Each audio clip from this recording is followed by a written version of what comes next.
एक ऋषि का ऐसा भयानक श्राप जिसने हनुमान जी की माता को स्वर्ग से उठाकर एक पल में बंदरिया बनाकर धरती पर फेंक दिया। कहानी शुरू होती है स्वर्ग की अप्सरा पुंजिक स्थला से। उस समय पृथ्वी पर महान ऋषि दुर्वासा कठोर तपस्या कर रहे थे। देवताओं के राजा इंद्र को डर लगने लगा कि कहीं ऋषि अपनी तपस्या की ताकत से इंद्रदेव से भी ज्यादा शक्तिशाली न बन जाएं और इंद्रलोक पर राज न कर लें। अपनी कुर्सी बचाने के लिए देवताओं के राजा इंद्र ने पुंजिक स्थला को आदेश दिया कि पृथ्वी पर जाओ और दुर्वासा ऋषि का ध्यान भटका दो।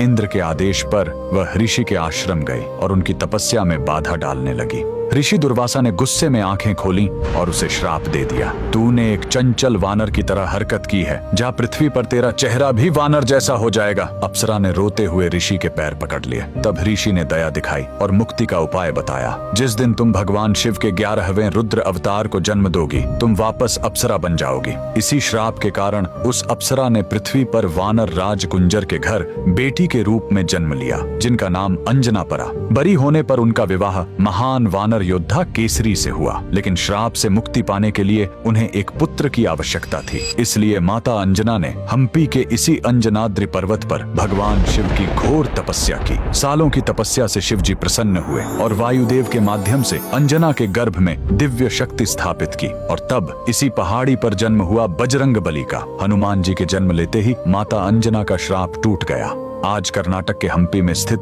यह अंजनाद्रि पर्वत इस पूरी घटना के गवाह है। 575 सीढ़ियां चढ़कर आज भी भक्त उस पवित्र जन्म स्थान के दर्शन करने आते हैं। पवन पुत्र हनुमान के लिए कमेंट्स में जय बजरंगबली जरूर लिखें।